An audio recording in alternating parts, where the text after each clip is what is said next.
Dinengdeng, inabraw o kaya lauoy sa Bisaya. Itong dinengdeng, paborito ng mga Ilocano ito. Pero itong aking hinalo lang na gulay ay patola, dalawang talong at saka ampalaya leaves. At saka nilagyan ko din ng cherry tomatoes at saka bawang na bawang yung ngipin ng bawang na G1 garlics. Ayan, organic lahat. Tapos nilagyan ko ng bagoong isda, yung homemade. Oh, ayan. Ito yung anuhan ko ng yung tinik ng bagoong isda na homemade. Ayan, turn off ko na ang flame. Luto na itong dinengdeng. Ito na yung aking dinengdeng, isang patola, dalawang talong. Tingnan nyo itong talong ang kinis. Tapos dahon ng ampalaya, haluan ko din ng cherry tomatoes at saka G1 garlic na bawang. Ito yung bagoong isda. Ayan, pero ang gawin dito, napakulo ako ng tubig para ilagay dito kasi matinik itong homemade na bagoong isda. Ayan. So ilagay ko na itong kamatis at saka bawang.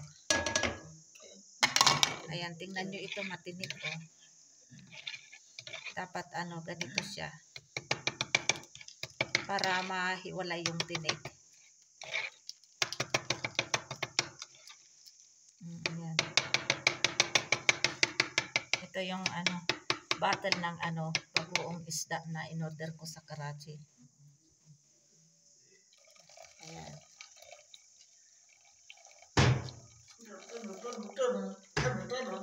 Ayan yung tinik. Tingnan nyo yung tinik. Mamaya ko na ilagay itong talong. I-slice ko muna patola at saka ampalaya. So ayan, kumulo na. Ilagay ko na itong talong at saka patola. Tingnan nyo, walang sira yung talong.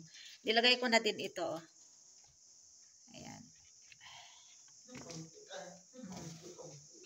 Dinengdeng, paborito ng mga Ilocano. Kung sa Bisaya, lauoy. Dinengdeng na walang sahog. Ayan, patola.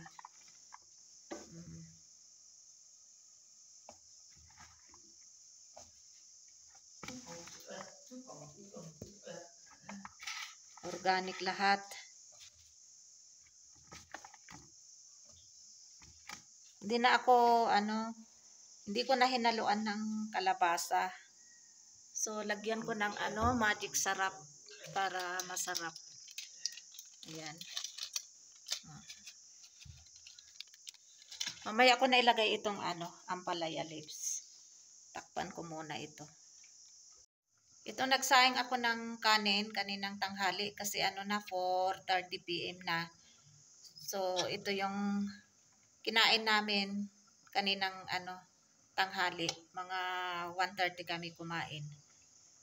Tapos ito naman yung red kidney beans na lagi kong niluluto ito. Gusto nila ito, paborito nila din. So ito yung inolam namin kaninang tanghali. Kaya nakakasawa din. So ito, nagluto ako ng dinengdeng. Ayan, luto na itong patola at saka ampalaya gusto ko. Ay, ampalaya, sorry.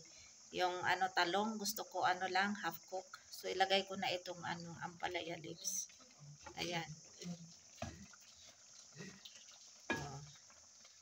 Di may dinengdeng na ako. Ayan. Masarap ang dinengdeng. Maya i-turn off ko na itong flame.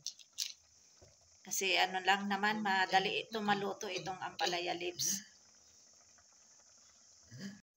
Ayan, kain tayo ng dinengdeng na may patola, talong at saka dahon ng ampalaya. Of course, with white rice. Ayan, ito yung aking pang dinner.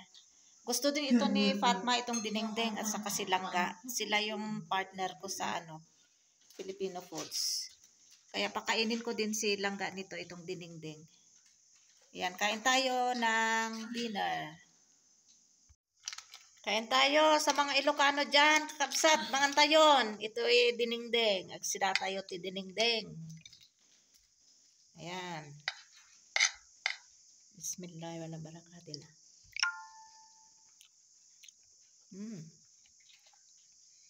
Nagimas uray awan ti sagpaw na.